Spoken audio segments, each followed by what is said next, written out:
should be filming the murders, It's like the natural next step in a psycho-slasher innovation. making your art as immortal as you. I told so many lies that I actually started to believe them. I really think that I was born for this. This is my series to dissect films, the good and the bad of them. Welcome to Why You Hate.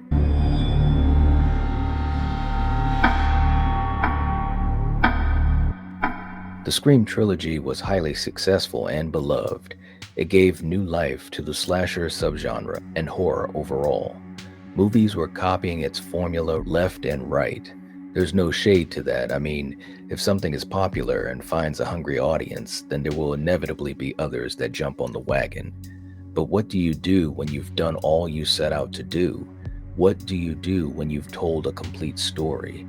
And what do you do when you've ended character arcs on arguably some of the highest notes in horror? Well, the answer is simple, folks. You make another sequel.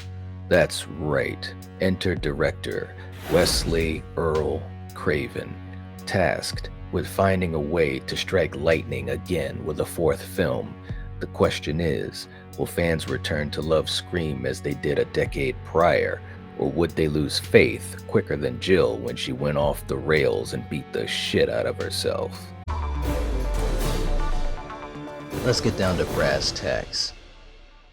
I'm going to go over some reasons why some fans have issues with Scream 4, and I know this will be a strong debate in this community for the lovers of this film and the detractors of it. So get ready to see the OG3 do their thing after a 10-year break, get faked out a million times in the opening, be introduced to some cool new characters and a funky Vaseline filter that makes it hard to see what the fuck is going on, and be warned about dark, empty parking garages, because if you're not careful, you could be thrown off of the 5th floor to a dinner date with the roof of a van. Here are the reasons why you hate Scream 4. Number 1. Story. Although the Scream franchise was intended to be a trilogy, a fourth movie was rumored on and off several times since the release of Scream 3 in 2000. The movie was officially announced in July 2008 by the Weinsteins and Dimension Films in a press release and was released in theaters in 2011, 11 years after Scream 3. For many hardcore fans, the film was a welcomed idea. We all love great franchises, and Scream is one of them, namely because of quality, creativity, and longevity. But fans on the other side of the fence didn't want to ruin the amazing and fully fledged ending of Scream 3. Sidney's arc was completed in a way that actually worked effectively. The same can be said for Gale and Dewey. How many times can Sidney be the target of killers and survive? In other horror legacy franchises, such as Elm Street, Halloween, and Friday the 13th, the killers are the star. Everybody wants to see Freddy, Michael, and Jason. In the Scream films, everything is focused on the characters instead, namely the OG3. So the trick was to make a film with a story that made sense, a reason for them to be put back into action, so to speak. And you know who wanted this more than anyone else? Yeah. Wes Craven. Wes stated that he was not going to return as a director unless the script was as good as Scream. This was one of several times Wes had to basically threaten the studio, all because they constantly made his job a lot tougher than it needed to be.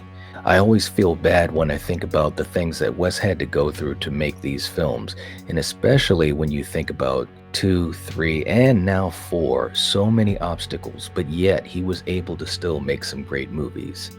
Scream 4 is the first film in the franchise not to be edited by Patrick Lussier, Wes Craven's longtime editor. Since Scream 3, Lussier has gone on to a directing career of his own that includes My Bloody Valentine from 2009, the remake of My Bloody Valentine from 1981, which ironically is one of the many horror film remakes mentioned in this film. And yeah, My Bloody Valentine 09 may not be better than the original, or maybe it is to you, but it's truly a fun horror movie and a good remake.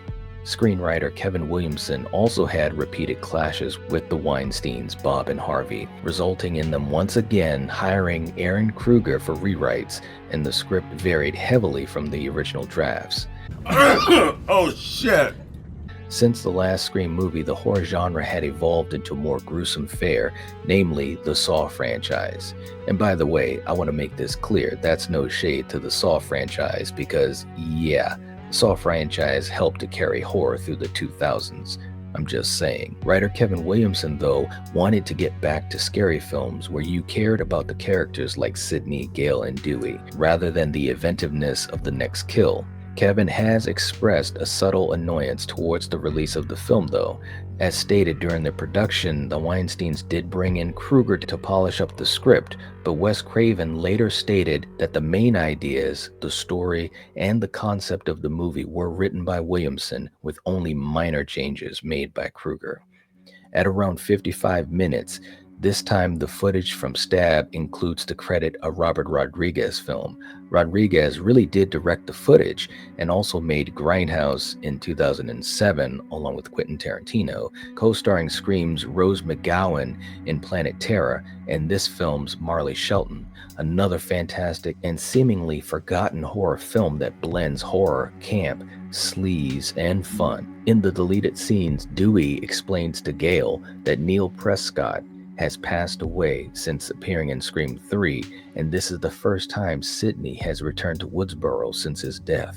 Rarely, though, has a film franchise made it to 4 films with the sequels consistently remaining numbered titles without subtitles or any kind of variation. This is especially noteworthy because most of the franchises spoofed in the film, Halloween, Friday the 13th, and Nightmare on Elm Street, are known for their use of creative subtitles. However, with the next installment, Scream, in 2022, also known as Scream 5.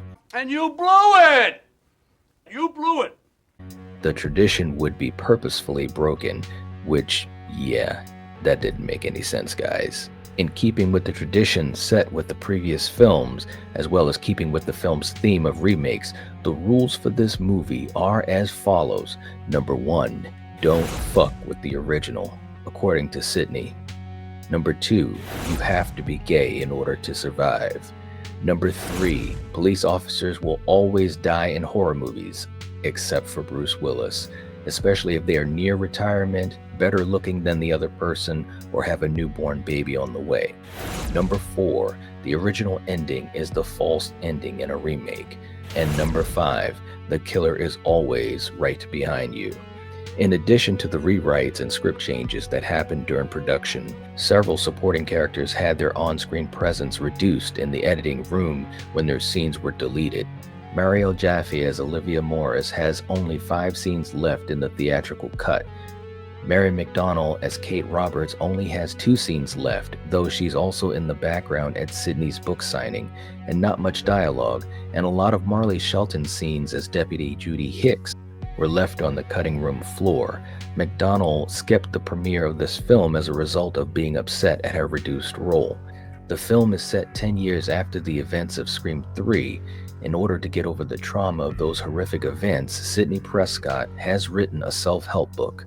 She returns to Woodsboro for her book tour and reconnects with old friends Gale Weathers and Sheriff Dewey Riley. However, Sidney's arrival also sparks the return of Ghostface, putting Sidney and everyone she loves in danger.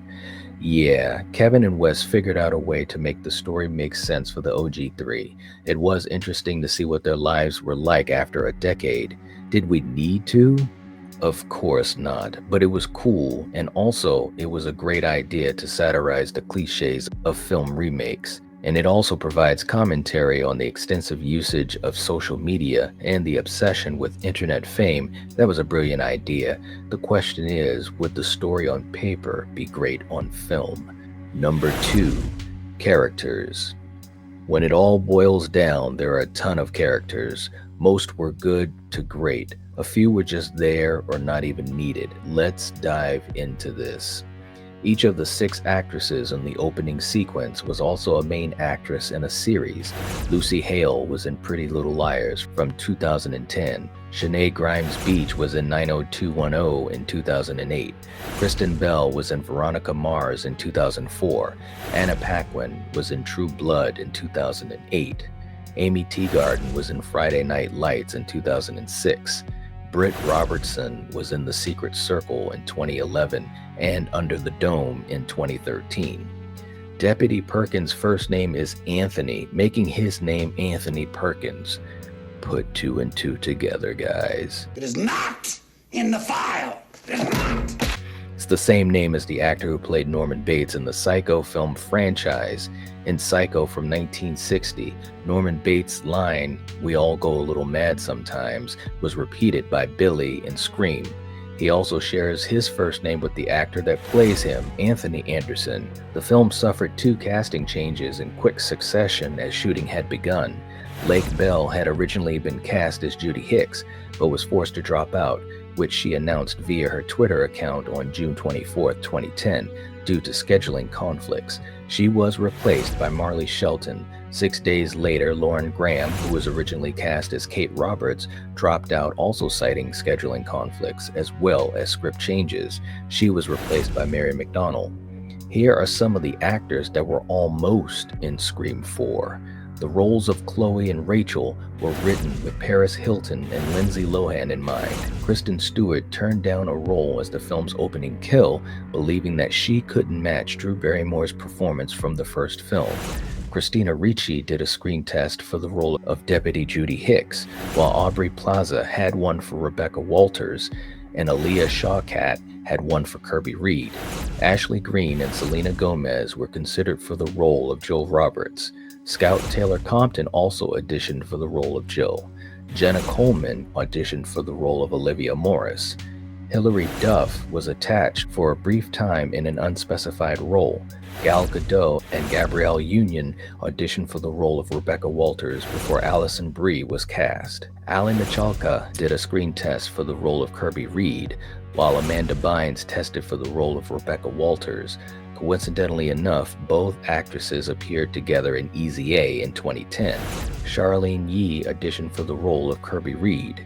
At around 26 minutes, in traditional Scream fashion, there are many scenes where the characters' lives reflect or mock that of the actors and actresses' real life, notably in the scene where Rebecca, played by Alison Brie, geeks out with Gail on the street. She enthuses, "You were my 90s," which is a clear reference to Courtney Cox's participation in Friends from the 90s. When asked how long have you and Dewey been married, Gail replies 10 years. Cox had been married to David Arquette for 10 years prior to filming. Rebecca was an absolute heartless chick, but truth be told, Alison Brie killed it in this role. It felt like she stood out in so many scenes that she was in, even though she didn't have a lot of dialogue. That takes charisma. And her scene in the garage, chef's kiss, it was excellent. There were a few characters designed as red herrings, including Deputy Hicks and Trevor. They had to trim some of Nico Tortorella's scenes, though, as they realized they had gone overboard in making him look guilty. Deputy Judy Hicks, played by Marley Shelton. It's a nod to a character of the same name played by Michael Biehn in Aliens from 1986. Shelton and Biehn had both been in Planet Terror from 2007, 4 years before. And again, I'm just saying, Planet Terror rocked. Marley was a great addition to the cast and played off of Dewey and Gale so well. It reminded me of Parker Posey from 3. Now, Judy didn't quite get to those heights, but definitely made a splash in her scenes. That creepy hallway moment, well, it was creepy. I never knew she could do a stare like that with her eyes. I mean, they were freaking me out. I kept thinking, this is the beautiful final girl from Valentine? How'd she get to be so creepy?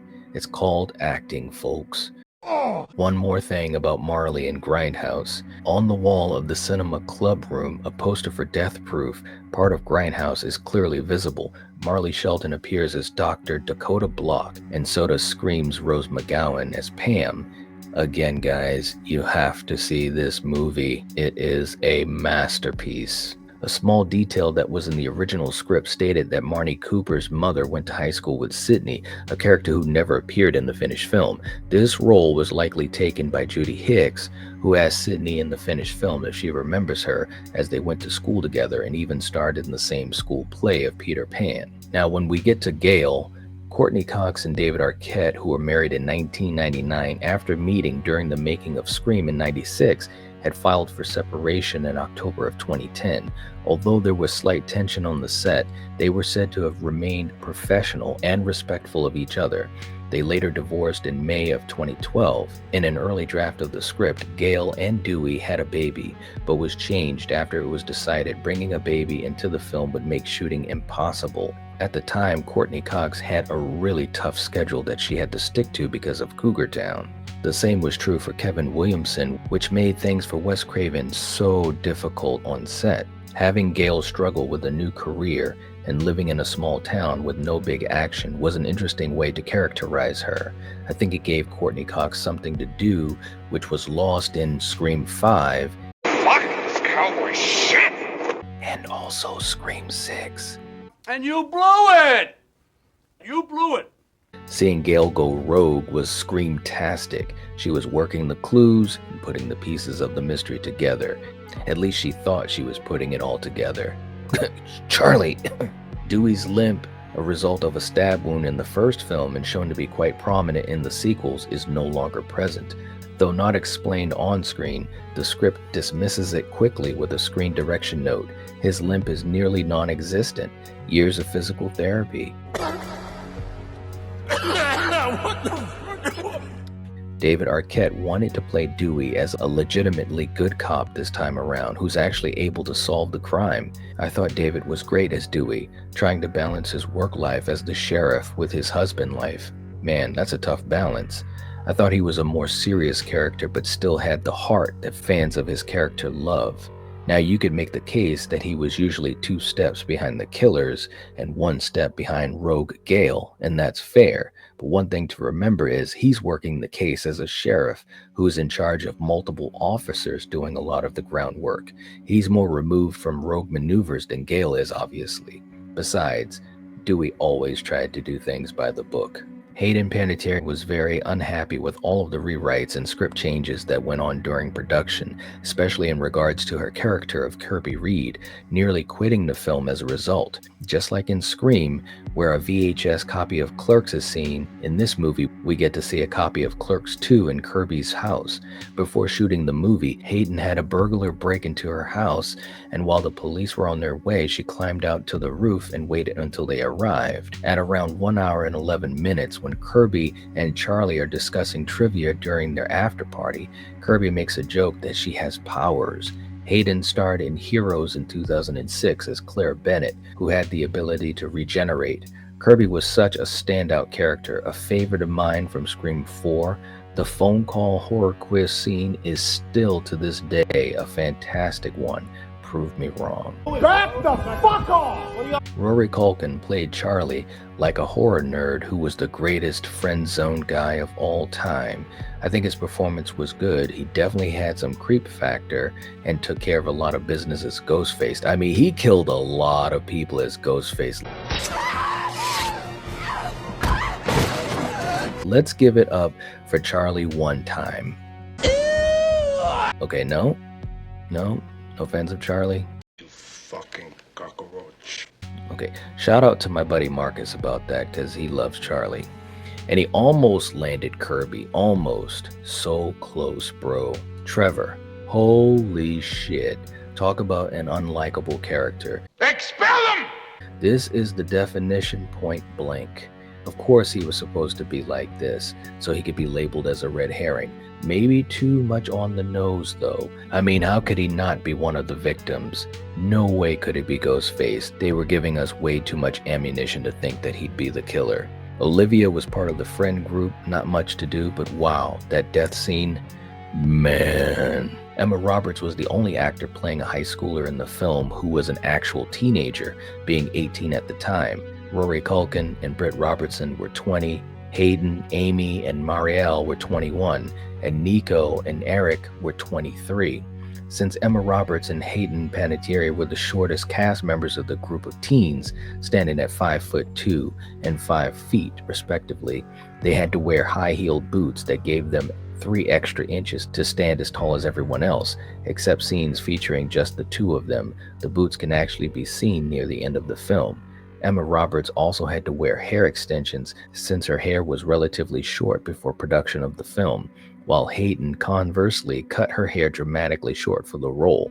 Emma Roberts had blonde hair and wore flats to her audition, but when Wes Craven offered her the part, he told her, "You're a little too small and we need to dye your hair dark." Emma auditioned for the film mostly out of nostalgia, as she grew up watching the Scream movies. Though she is scared of horror films in real life, she also wanted to step out of her comfort zone and play against type, having mainly done family films prior. After this, she gained recognition as a Scream queen after appearing in this film and her subsequent roles in horror such as American Horror Story and The Black Coat's Daughter in 2015. Let's be very clear though, Jill was a great character in this film.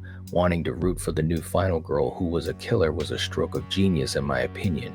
She was Sydney and projected the innocence needed. Once the third act hits, it's on. Emma Roberts solidified herself in the franchise. Neve Campbell wondered what Sydney was doing back in Woodsboro, but Wes Craven explained the motivation to her satisfaction. We had many of those moments over the years, haven't we, Wes? Where you just say, "Trust me," and you always end up being right, she stated. Neve complimented Hayden and Emma for coming into the production with great energy, enthusiasm, and attitude. You guys were a similar age to what we were when we started, and it was fun seeing how you guys bonded like we did. This version of Sydney is very mature. She was protective of her cousin and her friends. She didn't want them to go through the hell that she went through. It was a breath of fresh air seeing her take charge and be the wise character, handing off the baton to the younger generation.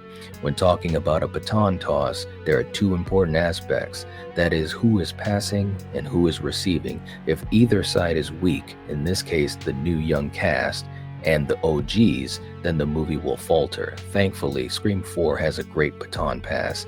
Neve didn't skip a beat with her performance. High marks for one of the greatest final girls of all time. Number 3, kills. The kills were well done. A couple of standouts as a matter of fact for the franchise, which is huge being the 4th film. Ghostface kills with a meanness inside and an intensity. Per Hayden Panettiere's contract, her character was not meant to die on screen. It was supposed to be this kind of, "Oh, we've got a heartbeat" at the end of the film. Fans and friends would comment that she dies at the end, and she would reply, "But did I?"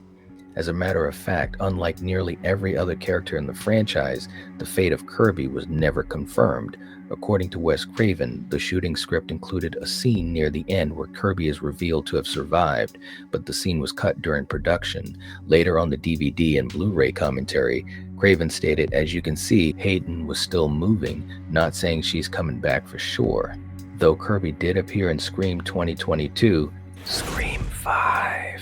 An Easter egg in the film confirms she survived. A YouTube thumbnail can be seen at one point reading, "Interview with Woodsboro survivor Kirby Reed." She then appeared obviously in Scream 6.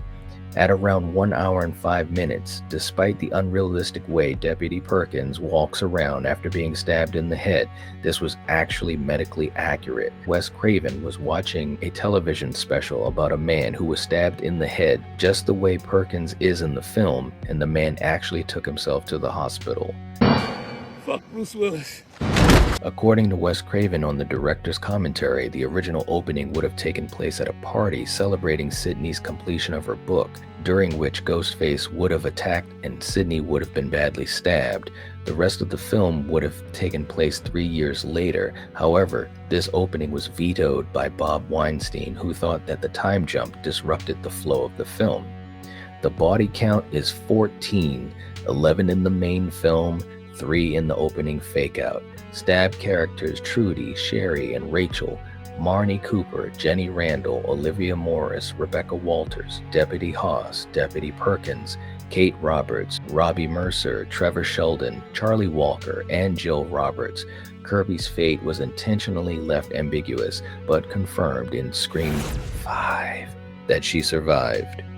Rebecca's death had to be reshot after negative test screenings.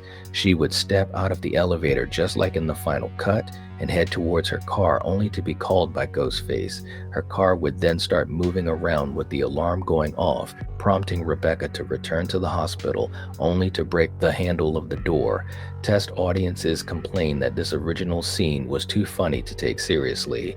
This is a fantastic example of the positives of test screenings. The corrections that were made elevated this death scene 100-fold. There was tension and creepiness. Wes was able to tap into the natural fears of a dark and empty parking garage, possibly the emptiest parking garage of all time. They can be some of the scariest places to be in at night and alone. Number 4. Ghost Faces. Despite being the most recognizable face of the Scream franchise, this was the first installment in the whole series where Ghostface had appeared on any of the North American posters or home media release covers. The character has previously appeared on international posters for the franchise. Rachel and Chloe in the opening scene are criticizing Stab 5 for using Facebook as a method for Ghostface to stalk and kill victims. This is a nod to an abandoned idea of using Facebook as a way to communicate and taunt his victims in the original script. Matthew Lillard visited the set one night, and both Emma Roberts and Rory Culkin were incredibly nervous at meeting him. I mean, think about it. This was a Ghostface connection that still might have some gas in the tank, depending on Scream 7. Give me all you got! Listen, give me all you got! The fourth installment brings the total number of killers throughout the franchise officially up to 7. Unofficially, we know who the 8th killer is. It'll be okay. We kind of stick together. As we know from my Why You Hate Scream 3 episode. By the way, if you haven't watched that, you really should. It's not gonna hurt. Isn't that right, Billy Zane? Fucking ho dunk, po dunk, well then there, motherfuckers! The scenes that would have revealed her as such were deleted from the movie, and a fan theory states that she is still the second killer, but was either betrayed by her accomplice or faked her own death, which would make her the only killer in the franchise to never be unmasked. This is the first Scream film in which the motive of the killer does not have anything to do with the murder of Maureen Prescott, though her death is acknowledged, and Jill later states that her own mother had to die in order to stay true to the original. Trevor, Jill's boyfriend, was originally meant to be Ghostface in the early drafts of the script, but this idea was quickly vetoed after it was seen as too derivative of the first film. Including Maureen Prescott's death, the total body count for the 4 Scream films is 43. There's the smallest of twitches on Jill's face in the final shot, and while they initially removed it digitally in post-production, Wes Craven had them added back to keep the possibility of her return open. Which of the 2 killers was active and or committed which murders can be figured out if paying close attention and keeping track of where Jill and Charlie were at the time. Let's go through it, shall we? Jenny Randall and Marnie Cooper's deaths. Both Ghostfaces are present. Jill made the calls while Charlie killed them both, which he confirms during the climax. After killing Marnie off screen, Charlie then took the body, and when Jill started talking on the phone with Jenny, Charlie threw Marnie's body through the window, as there is no way that the killer could do both tasks at the same time. Charlie then chased Jenny around the house and killed her by crushing her back with a garage door and then stabbing her. Olivia and Jill's phone calls. Charlie, because Jill cannot call herself. After Jill hangs up, Olivia states that she received a similar call from Marnie the Carney, which likely implies that Charlie took her phone after killing her. Sydney's car vandalism. This was Charlie. Jill was with Kirby and Olivia since she left her house, the same day Sydney and Rebecca arrived in Woodsboro, while Charlie's whereabouts are not established until the beginning of school. It's more likely that Charlie planted the blood, Out of Darkness novels, and Ghostface merchandise in Sydney's car while no one was around because Jill would probably still be with Kirby and Olivia at the time. Olivia's second phone call and death. Logically, Charlie kills her while Jill is next door with Kirby. Charlie also states during the climax of the film that he has great footage of his Olivia kill. Kirby's call from Trevor's phone is obviously Charlie, as Jill is with her when she receives the phone call, and maybe also to distract Olivia from the sound of Charlie talking inside of her closet. Jill's prank call to Olivia before Kirby's call was probably the signal to Charlie to begin his phone call to Kirby. However, an error occurs in that the police were in the car when Olivia arrived home, but sometime after went after a suspicious figure. Charlie would have had to have been in the closet before Olivia got home. The only solution here is that the suspicious figure was not Ghostface, but rather Trevor, a random, unknown person or a figment of the officer's imagination. Bullshit! Sydney's first phone call. Charlie was the caller here since Jill and Kirby were on the way to Olivia's house. What? Welcome home, Sydney. Preview of coming events.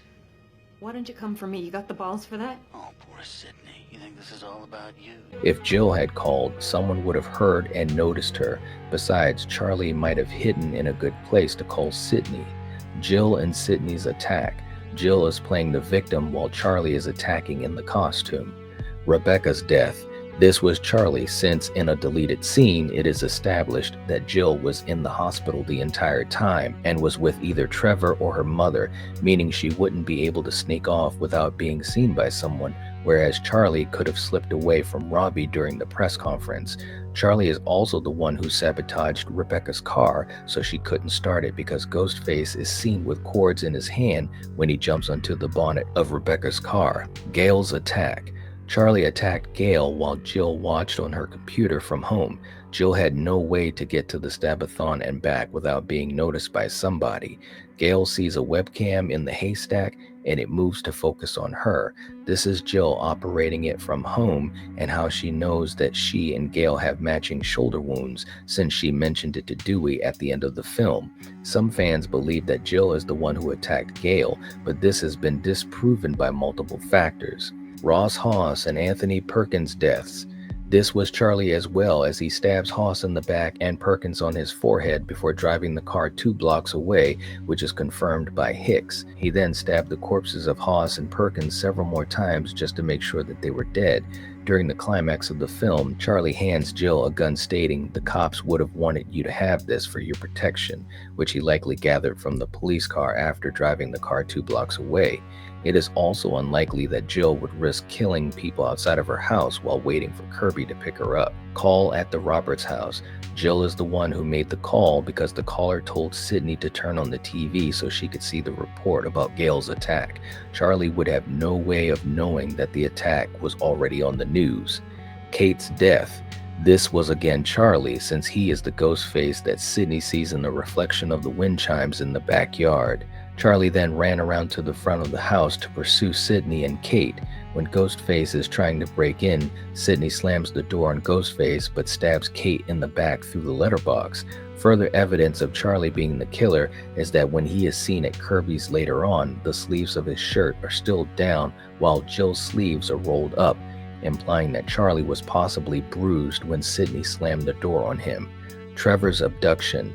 Jill subdued Trevor somehow, more than likely by seducing him, and tied him up. It is unknown when he was brought downstairs, as neither killer really had the time for that though. Robbie's death. Charlie killed him outside of Kirby's house. Charlie admits later that he has great footage of his Robbie kill. Sydney and Jill's attack. Charlie is the killer here, as Jill is seen. Sydney's roof attack. Still Charlie, because Sydney told Jill to hide under the bed while she was covering her escape out to the balcony. Kirby's attack. Jill calls her while Charlie is tied up. After Charlie is freed by Kirby, he stabs her to reveal that he is one of the killers. Sydney's attack in Kirby's foyer. Charlie grabs her and holds a knife to her throat, but she gets away only to be stabbed by Ghostface, who then takes off the mask to reveal that the second killer is Jill. Trevor's death. Jill shoots him in the groin and forehead while he is tied up on the floor with duct tape. Charlie's death. Jill betrays him and stabs him in the heart and stomach. Sydney's stabbing. Jill is doing it without a costume. Jill's beating. She's doing it to herself to look like a victim. Sydney, Dewey, and Hicks's hospital attacks. Jill is doing it without the costume. And Jill's death. As Jill is about to shoot Gale, Sidney comes from behind her and electrocutes her head with defibrillator paddles. Still alive, Jill tries stabbing Sidney with a glass shard, but Sidney knows killers always come back to life for one last scare and shoots Jill in the chest. Number 5. Filter, finale, and other issues. The filter, that filter, aka the Vaseline filter. There is no doubt that it makes this film look very different than all of the others. It's a soft, hazy filter that creates a bright appearance.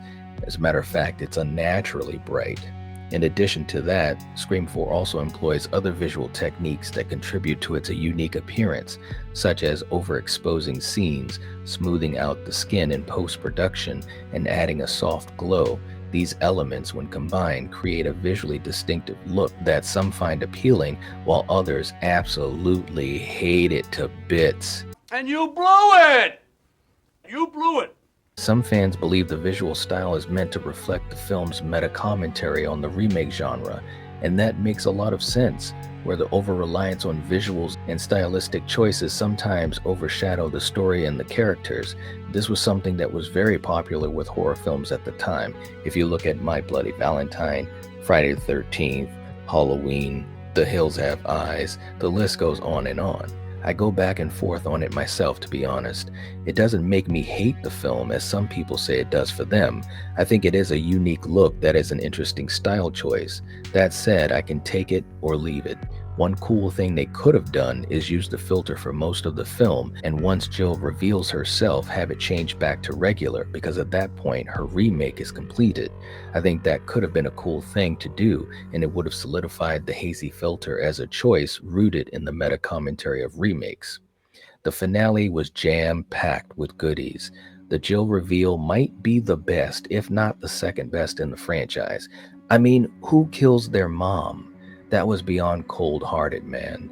We then find out the motive, which again was clever and so relevant. At this point in the finale, Jill was showing the depths of her insanity and how dead set she was to make her plan complete. She kills Trevor, making him pay for his cheating ways. She's not finished yet, not even close. She betrays Charlie. And if you thought you never saw a crazy Ghostface killer, here's your motivation. Nej, helvetes dritt alltså! Det skulle ha varit med en gång! Jill begins to kick her own ass, literally, ripping Trevor's nails at her face, ripping out her own hair, stabbing herself, running into the wall, falling onto the glass table. I mean, you name it, she did it. This is some badass, batshit, crazy shit right here. I buried those cockroaches! Now, all that Emma craziness is one thing, but there are those that felt like the ending went on way too long, that it was too over the top. And yes, it was truly over the top, but you have to decide if that's your cup of tea or not. Have you seen my silhouette? We also get the hospital twist with the showdown. Now listen, I have to give credit where credit is due. The hospital in Scream 4, that's right, Woodsboro Community Hospital, is like a ghost town. Of course we can have a showdown without witnesses. I mean, no one is there. What's up with these hospitals in horror movies? But to be fair, Woodsboro Community Hospital has nothing on the emptiest hospital of all time, and we know what that is.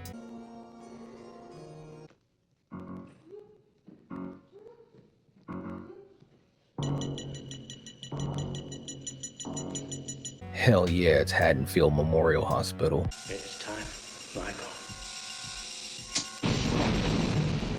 That place hasn't had more than 6 staff members since it was built. Ask any of the characters in Halloween 2. Anyway, back to Scream 4. Jill almost did it, but she needed to be reminded of something that Sidney told her. You forgot the first rule of remakes, Jill. Don't fuck with the original. The original idea that Kevin and Wes had in a treatment for an early version of the script would have had Jill get away with the murder she committed, even though Sidney survived. She'd have amnesia and not remember that Jill was one of the ghost faces. Kirby survived too, with Hayden reprising her role. Jill would be targeted by a Ghostface attack, with the implication being that they know she was one of the Ghostfaces. This ending was ultimately scrapped. I'm not gonna lie to you beautiful people watching this video, I would have loved to see that play out. It would have been very interesting and fresh. Another thing that really stands out to me is there is a deleted scene that had Dewey arriving at the crime scene where Jenny and Marnie's corpses are grotesquely displayed, Marnie hanging from a ceiling fan and Jenny tied to a chair. This recreates Casey and Steven's deaths from the first film.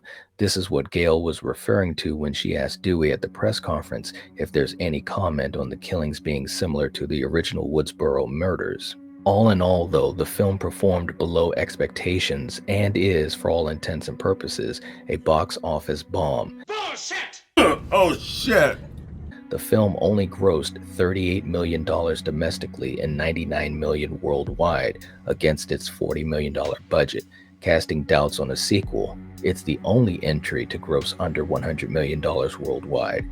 This, along with Wes Craven's death, killed off the immediate sequel plans, and the series would instead be rebooted with Scream, the TV series, in 2015. The series also failed, and as a result, the new sequel, Scream in 2022, Scream 5, was greenlit into production by Paramount after they purchased a minority stake in Miramax in the wake of the sex scandals surrounding the Weinstein brothers. Had Scream 4 been successful at the box office, Wes Craven would have directed a fifth installment before his 2015 death. The film was intended to be the first of a new trilogy, and pre-production for a fifth film had actually gone underway after this film's release, with the main cast of Neve, David, and Courtney, plus Marley Shelton and Hayden reprising their roles, with Kirby revealed to have survived. Unfortunately, though, with Wes's death combined with Scream serving as the franchise reboot, those plans were initially abandoned until 2022's sequel was made,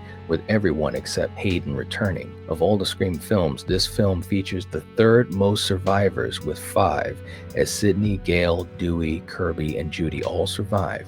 However, this record is subsequently broken in Scream 5, which features 6 survivors: Sidney, Gail, Samantha Carpenter, Tara Carpenter, Mindy, and Chad.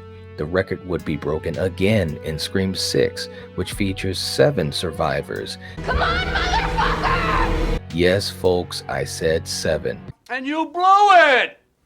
You blew it! Gail, Kirby, Sam, Tara, Mindy, Chad, and Danny Brackett. Yo. What's up with all these survivors? Can we kill some people in a horror movie again?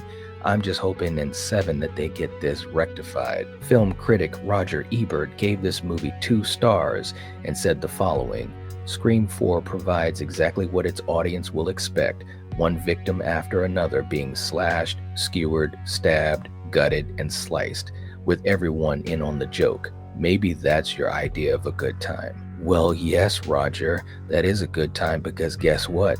It's a horror movie and it's not real life. We're fine! I get it. There are people and movie critics that are not horror fans, but there's a difference between giving a respectful criticism where you don't like a film, and then there's being an ass munch. You're cocked, locked, and ready to rock. At the end of the day, Scream 4 gave us a sequel that poked fun at remakes, gave us some fun new characters and a funky Vaseline filter, and we as fans must deal with it. You have to ask yourself, was this what you wanted in a Scream sequel? That is a question only you can answer. As always, this video is not here to make you love Scream 4 or to hate it. It's simply a discussion to highlight the history and aspects of it, good or bad, with you, the viewer. So what do you think? Are you a fan? If so, tell us why. If not, let's discuss why you hate Scream 4. If you haven't hit the like button for more content, please do. If you're not subscribed to the Night Watch Zone, this is the time to do it. Do it and become part of this fantastic movie community where you'll never love and talk about movies the same. If you like this video, check out my other Why You Hate videos and other content, including live streams here, and I'll see you there. If you're watching this, if you're listening to this, you are the Night Watch. Peace.